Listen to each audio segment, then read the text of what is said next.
दोस्तों नमस्कार। थोड़े दिन पहले आपने एक न्यूज़ सुनी होगी कि आरबीआई ने पेटीएम के ऊपर कुछ रिस्ट्रिक्शंस लगाए हैं। और रिस्ट्रिक्शंस ये कि अब आप कोई नया कस्टमर नहीं ले सकते, नया कोई कारोबार नहीं कर सकते, और जो काम अभी आप कर रहे हैं उसको आप धीरे धीरे वाइंड अप करिए। और लोगों को ये कहा गया कि आप कोई दूसरी फाइनेंशियल कंपनी देख लीजिए जिससे आपका पैसा बच जाए। ये एक बहुत बड़ा झटका था पेटीएम के लिए, लेकिन अभी हम उस स्थिति को पूरी तरह से संभाल नहीं पाए। अब आरबीआई ने इसी तरह का एक रिस्ट्रिक्शंस लगा दिया है कोटक बैंक पे। भारत के प्राइवेट सेक्टर की जब शुरुआत हुई थी तो कोटक बैंक ने काफी महत्वपूर्ण योगदान दिया था, लेकिन आज स्थिति इस बात को लेकर है कि कोटक बैंक ने आरबीआई की गाइडलाइंस को क्यों फॉलो नहीं किया और क्यों आरबीआई को कोटक बैंक के ऊपर रिस्ट्रिक्शंस लगाने पड़े। ये वास्तव में चिंता की बात है। मैं उस डिटेल में जाऊंगा कि आरबीआई ने किस कारण से कोटक के ऊपर बैन लगाया, लेकिन उसके बाद हम इसकी चर्चा करेंगे कि एक ऑर्गेनाइजेशन जिसके मालिक या जिसके प्रमोटर का नंबर भारत के सबसे अमीर देशों में आता है और जो ये क्लेम करता है कि वो हाईली प्रोफेशनल है, फिर इस तरह की लापरवाही और लापरवाही इस तरह की कि पूरा बैंकिंग सिस्टम खतरे में पड़ जाए, मुझे लगता है कि ये बातें कोटक जैसी ऑर्गेनाइजेशन को शोभा नहीं देती। और शायद इसका एक कारण यह है कि वहां जो बोर्ड ऑफ डायरेक्टर है उस बोर्ड ऑफ डायरेक्टर ने अपनी जिम्मेवारियों को ईमानदारी से पूरा नहीं किया। या तो वो बोर्ड ऑफ डायरेक्टर्स कॉम्पिटेंट नहीं थे इस बैंक के सिस्टम को समझने के लिए, और अगर वो कॉम्पिटेंट थे तो क्या वो केयरलेस थे या कैजुअल थे, या वहां जो एग्जीक्यूटिव मैनेजमेंट है या जो प्रमोटर्स हैं उनके दबाव में सिर्फ वहां पे चाय पीने जाते थे और अपनी जिम्मेवारियों को पूरी तरह से निर्वाह नहीं करते थे। एक बोर्ड ऑफ डायरेक्टर्स की क्या जिम्मेवारियां होती हैं, इसकी चर्चा मैं एक अलग सीरीज बना के करूंगा, क्योंकि आने वाले दिनों में फाइनेंशियल मार्केट को लेके एक नया प्रयास मैं करूंगा ताकि आप लोग अपनी पूंजी को बचा सके। बहुत इंपॉर्टेंट डेवलपमेंट्स होंगे।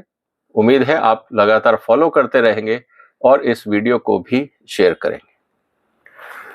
दोस्तों, 24 अप्रैल को आरबीआई ने एक प्रेस रिलीज जारी करी और उसमें यह कहा गया कि कोटक महिंद्रा के ऊपर एक सुपरवाइजरी एक्शन लिया गया है। और उसमें क्या कहा गया है? आरबीआई ने कोटक महिंद्रा बैंक को कहा है कि आज के बाद to cease and desist with immediate effect, मतलब इमीडिएटली आप कोई नया कस्टमर नहीं लेंगे, चाहे वो ऑनलाइन सिस्टम हो, मोबाइल बैंकिंग हो। आप किसी भी तरह से कोई नया क्रेडिट कार्ड भी इशू नहीं करेंगे। The bank, however, continue to provide services to its existing customers, including its credit card customers. अभी जो आपके कस्टमर हैं, बस अब आप वहां तक सीमित हो जाइए। अब आपको नया कस्टमर लेने का अधिकार नहीं है, नए कस्टमर्स अब आप ग्राहक नहीं लाएंगे। क्यों ऐसा कहा? क्या खतरा लगा आरबीआई को? आरबीआई ने इसके बारे में अपनी तरफ से एक डिटेल असेसमेंट किया है जो काफी चिंताजनक है, और इस बात को दोस्तों हमें समझना चाहिए। These actions are necessitated based on significant concern arising out of RBI IT inspection on the bank for year 2022 and 23 and the continued failure on the part of bank to address these concerns in a comprehensive and timely manner. दोस्तों, आपको पता है कि जो financial markets हैं आज सारी IT based है, चाहे वो बैंक हो, स्टॉक मार्केट हो। मैं क्योंकि स्टॉक मार्केट के बोर्ड पे रहा हूं एज ए इंडिपेंडेंट डायरेक्टर, मैं जानता हूं कि आरबीआई और SEBI, even ministry of corporate affairs, ये बहुत ज्यादा इस समय दबाव बनाते हैं कि आप किसी भी तरह से साइबर सिक्योरिटी पे कॉम्प्रोमाइज नहीं करेंगे, आईटी इंफ्रास्ट्रक्चर को आप दुरुस्त रखेंगे। और यही कारण है कि हमारा जो बैंकिंग सिस्टम है इंडिया का, आईटी स्टॉक मार्केट के लिए वो दुनिया में सबसे अच्छा है। इस बात को आपको मानना होगा। अमेरिका और यूरोप से भारत का जो सिस्टम है, खासकर जो आईटी बेस्ड बैंकिंग सिस्टम है, we are far far better. इसीलिए हमारे यहाँ जो साइबर क्राइम है वो दुनिया के मुकाबले बहुत कम है। ये बात पे हमें गर्व होना चाहिए। लेकिन जब कोटक महिंद्रा बैंक जैसे संस्थाएं इसका ध्यान नहीं रखती हैं और कॉम्प्रोमाइज करती हैं तो वास्तव में दुख की बात है। और ये एक बार की बात नहीं है। आरबीआई ने कहा है कि हम इनको 2022 से 2023 और 2024 चल रहा है, ऑलमोस्ट 3 साल से हम इनको कह रहे हैं कि आप सुधर जाओ। ये सुधरने का नाम नहीं लेते, ये इंस्ट्रक्शन को फॉलो नहीं करते, और जो डेफिशिएंसीज आई हैं उनको कॉम्प्रिहेंसिव और टाइमली मैनर में पूरा नहीं करते। तो दोस्तों, सवाल इस बात का है कि ये कौन सी मानसिकता है? क्या कोटक महिंद्रा के पास पैसे की कमी है, या उनको बाजार में सर्विस प्रोवाइडर नहीं मिल रहे, या जो वहां मैनेजर बैठे हैं वो इस गलत फहमी में है कि उनको सब कुछ आता है, या वो आरबीआई को लाइटली ले रहे थे कि क्या फर्क पड़ता है, हम जो चाहेंगे करेंगे क्योंकि हम मालिक है। क्या वहां केजरीवाल जैसे लोग बैठे? सवाल इस बात का है। Serious deficiencies and non compliance were observed in the areas, specify किया है कि कहां कहां प्रॉब्लम्स हैं। IT inventory management, patch and change management, user access management, vendor risk management, data security, data leak prevention strategy, business continuity, disaster recovery, rigour and drill etcetera. मतलब पूरा का पूरा आईटी सिस्टम कॉम्प्रोमाइज्ड है। इसका मतलब कल को अगर कोटक महिंद्रा बैंक की हैकिंग हो जाती है तो ये तो देश के लिए शर्म की बात है। आप सोचिए कि भारत के ऊपर दुनिया का कॉन्फिडेंस कितना ज्यादा शेक होगा जस्ट बिकॉज एक बैंक की गलती के कारण। ये बात बहुत गंभीर है और इसको सीरियसली कोटक महिंद्रा को लेना चाहिए था।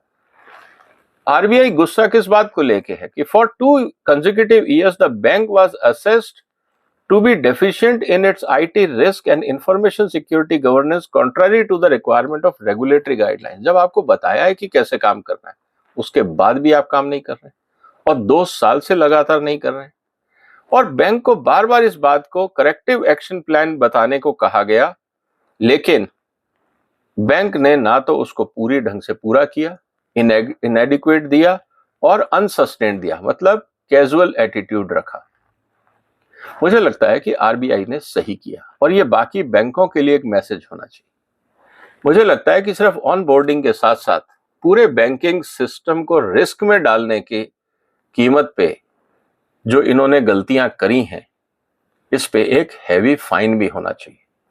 और सबसे इंपॉर्टेंट बात है कि वह बोर्ड ऑफ डायरेक्टर्स को और जो केएमपीज, जो की मैनेजमेंट पर्संस हैं बैंक के, इस काम के लिए जो इंचार्ज हैं, उनको भी अकाउंटेबल बनाना चाहिए ताकि ऐसे लोग फिर दूसरी संस्था में जाके डायरेक्टर ना बने। क्योंकि जब वो यहां कैजुअल है तो बाकी जगह कौन सा तीर मार रहे होंगे, इस बात को भी हमें समझना होगा। In the absence of robust IT infrastructure and IT risk management framework, the core banking system and its online and digital channels have suffered frequent and significant outages in the last 2 years, and recent one was on April 15, 2024. मतलब आप खुद इस बात को समझ रहे हो कि आपके यहाँ इंटरनल प्रॉब्लम है, लेकिन आप सुधार नहीं कर रहे। लगातार आपको बताया जा रहा है, आप सुनने को तैयार नहीं हो। आपको गाइडलाइंस दी जाती है कि कैसे सुधरना है, आप वो फॉलो नहीं करते हो। तो इसको आप क्या बोलोगे दोस्तों? एरोगेंस बोलोगे, इनकॉम्पिटेंसी बोलोगे, करप्ट माइंडसेट बोलोगे, या चलता है देख लेंगे जो होगा, हम तो बहुत बड़े बैंक हैं? क्या ये मानसिकता रहेगी? मुझे लगता है कि जो आरबीआई ने किया वो बिल्कुल सही है। अब सवाल इस बात का है कि क्या होगा वही कि इनको the restrictions now been imposed will be reviewed upon completion of a comprehensive external audit to be commissioned by the bank with prior approval of RBI। जैसा अक्सर होता है, अगर अब आपका इंटरनल सिस्टम तो काम नहीं किया, अब आप कहोगे कि जी हमने ऑडिट कर ली, किसी भी छोटी मोटी कंपनी को रख के पैसे दे के सर्टिफिकेट ले लोगे, ये अक्सर होता है। अब आरबीआई ने कहा ऐसा नहीं होगा, आप एक्सटर्नल ऑडिट कराएंगे और कंप्लीट ऑडिट कराएंगे as per RBI guidelines and RBI satisfaction. Company आप ढूंढेंगे, लेकिन कंपनी रखनी है या नहीं हो, उसकी अप्रूवल आपको आरबीआई से लेनी होगी। ऐसा नहीं है कि भाई भतीजावाद वहां चलने दिया जाएगा। आरबीआई मॉनिटर करेगा, खर्चा बैंक उठाएगा, ये बात आपको ध्यान रखनी होगी। और जब तक अब आरबीआई नहीं कहेगा सारी डेफिशिएंसीज आरबीआई की सेटिस्फैक्शन के हिसाब से कंप्लीट नहीं होंगी, तब तक आपको बाकी जो नॉर्मल बिजनेस है वो करने नहीं दिए जाएंगे, These restrictions are without prejudice to any other regulatory supervision enforcement action that may be initiated against the bank by the Reserve Bank. अभी तक तो हमने आपको सिर्फ काम करना है, कस्टमर लेने से मना किया है। अब जैसे जैसे चीजें सामने आएंगी, अगर कुछ और घोटाले सामने आए, गड़बड़े सामने आई, उसके खिलाफ अगर आप पे कार्रवाई होगी तो वो भी हो सकती है। तो ये आखिरी कदम नहीं है, ये पहला कदम। अब दोस्तों, अगर ये इतना बड़ा कदम अगर आरबीआई ने उठाया है तो अब समझना ये भी तो होगा कि आफ्टर ऑल ये हुआ क्यों। वहां जो लोग बैठे थे वो कर क्या रहे थे? क्या कोटक महिंद्रा के पास बोर्ड ऑफ डायरेक्टर्स नहीं? क्या कर रहे थे ये लोग? अब अगर मैं आपको इस पूरी घटना का जो एक मैनेजमेंट एनालिसिस अगर वो बताऊं तो मैं आपके सामने रखता हूं कि इसके लिए जिम्मेदार कौन है। देखिए, बात हो रही थी आईटी इंफ्रास्ट्रक्चर और रिस्क मैनेजमेंट की। इस पूरे प्रोसेस के अंदर अगर आप ध्यान से देखेंगे तो कोटक महिंद्रा का जो बोर्ड ऑफ डायरेक्टर है, और हर बोर्ड में ये जिम्मेवारी होती है, रिस्क मैनेजमेंट कमेटी होती है जिसमें 4 डायरेक्टर्स हैं और जिनका काम यही है कि देखें कि बैंक के सिस्टम पूरे हो रहे हैं या नहीं। आईटी स्ट्रेटेजी कमेटी है जिसमें 5 मेंबर हैं। नाम मैं नहीं पढ़ूंगा, आप इंटरनेट से डाउनलोड करके पढ़ सकते हैं कि ये लोग कौन हैं। On paper they all are very competent people, लेकिन जब काम की बात आती है तो ये डेफिसिट है। इस बात को समझना होगा। एक्सपेंस कमेटी में भी इन्हीं के लोग हैं। Asset liability grievance committee, IT steering committee, उसमें भी 3 लोग हैं। तो कुल मिला के हर तरह की कमेटी है, लेकिन ये कमेटियां कर क्या रही हैं? ये बोर्ड ऑफ डायरेक्टर्स कर क्या रहे हैं? सवाल इस बात का है। और जो सबसे दुख की बात है कि इस पूरे प्रोसेस के अंदर करीब 9 डायरेक्टर हैं कंपनी में। 9 के 9 डायरेक्टली इनडायरेक्टली इन्वॉल्व हैं, except chairman of the company which is Uday Kotak. अगर हम बात यहां कर रहे हैं कि भाई उदय कोटक साहब को छोड़ दें जो प्रमोटर हैं, बाकी जितने भी डायरेक्टर्स हैं दे ऑल फेल्ड। बुरा लगेगा सुन के, they all failed in their duty. कारण क्या है? ज्यादातर लोग या तो कोटक के एम्प्लॉय हैं, एग्जीक्यूटिव मेंबर हैं, या फॉर्मर एम्प्लॉय हैं, या वो लोग हैं जिनका डायरेक्टली इनडायरेक्टली कोटक से कोई रिश्ता रहा है। इसका मतलब क्या हुआ? इसका मतलब ये हुआ कि कोटक महिंद्रा बैंक ने ऐसे बोर्ड ऑफ डायरेक्टर रखे हैं जो कोटक मैनेजमेंट को क्वेश्चन नहीं कर सकते। इसको बोलते हैं कॉन्फ्लिक्ट ऑफ इंटरेस्ट। कॉम्पिटेंसी है लेकिन हिम्मत नहीं है कि वो ये कह सकें कि ये गलत है। ये बहुत खतरनाक चीज है। इसीलिए मैं बार बार बोल रहा हूं कि हिंदुस्तान में कॉर्पोरेट गवर्नेंस का स्टैंडर्ड काफी लो है। और मजे की बात क्या है, भारत में जब कॉर्पोरेट गवर्नेंस के स्टैंडर्ड बनाने के लिए जो गाइडलाइन बनी थी, उस गाइडलाइन के शायद चेयरमैन भी कोटक महिंद्रा के चेयरमैन थे। उदय कोटक ने सीआईआई की तरफ से कॉर्पोरेट गवर्नेंस की गाइडलाइंस बना के भारत सरकार को दी थी, लेकिन खुद फॉलो नहीं कर रहा। यह कॉम्प्रोमाइज डेंजरस है। पहले पेटीएम, अब कोटक महिंद्रा ग्रुप। मुझे लगता है कि भारत सरकार को कॉर्पोरेट गवर्नेंस के ऊपर भी सख्ती बढ़ानी चाहिए। बोर्ड ऑफ डायरेक्टर्स को भी अकाउंटेबल बनाना चाहिए, क्योंकि आप और हम जो शेयर होल्डर्स हैं या स्टेक होल्डर्स हैं, हम बैंक में किसी को नहीं जानते हैं। हम तो ये उम्मीद करते हैं कि जो बोर्ड ऑफ डायरेक्टर है वो ईमानदारी से सबका ध्यान रखते हुए बैंक की तरक्की के लिए काम करवाएगा, डायरेक्शन देगा। लेकिन इतने बड़े कॉम्प्रोमाइजेस, और वो भी एक नहीं 3 साल तक, तो सवाल ये है कि जब इंस्ट्रक्शंस आ रहे थे आरबीआई से, तो क्या जो मैनेजमेंट के लोग थे वो क्या बोर्ड के आगे एक नहीं रख रहे थे कि हमारे को इस तरह का एक स्ट्रक्चर मिला है या आरबीआई की ये ऑब्जर्वेशंस आई हैं? जब मैं बोर्ड में था तो कोई भी इस तरह का नोटिफिकेशन आता था तो जो सीईओ होता है कंपनी का, उसको बोर्ड के आगे ये चीजें रखनी मैंडेटरी होती, क्योंकि ये रेगुलेटरी कंप्लायंस के इश्यू होते। तो क्या बोर्ड के जो केएमपीज हैं, जो मैनेजमेंट है, सीईओ है, एमडी है, उसने क्या बोर्ड को अंधेरे में रखा? और अगर उन्होंने बोर्ड के सामने ये चीजें लाई तो बोर्ड ने उसको सीरियसली मॉनिटर क्यों नहीं किया? It's a serious deficiency. मुझे लगता है इस तरह के एटीट्यूड पे कॉम्प्रोमाइज नहीं होना चाहिए। अनफॉर्चुनेटली कोटक की साख पे बट्टा लगा है। शायद कोटक इससे सीखेगा और बाकी संस्थाएं भी सीखेंगी, बाकी कंपनियां भी सीखेंगी। और अब तो सोशल मीडिया का जमाना है। क्या इस तरह के कॉर्पोरेट गवर्नेंस स्टैंडर्ड्स को हिंदुस्तान में एक्सेप्ट करना चाहिए? सवाल अब ये हो गया। दोस्तों, आपका क्या कहना है? हो सकता है कि ये सब्जेक्ट थोड़ा टेक्निकल हो आपके लिए, लेकिन जब हम बात कर रहे हैं गवर्नेंस की, हम सरकारों को तो अकाउंटेबल बनाते हैं, मंत्रिमंडल को अकाउंटेबल बनाते हैं, पार्लियामेंट को अकाउंटेबल बनाते हैं, कंपनियों के बोर्ड ऑफ डायरेक्टर्स को हम अकाउंटेबल क्यों नहीं बनाते? सवाल आज इस बात का है। आप कहेंगे कि जो शेयर होल्डर है उनकी जिम्मेवारी है, ऐसा नहीं है। आप और हम भी कस्टमर हैं।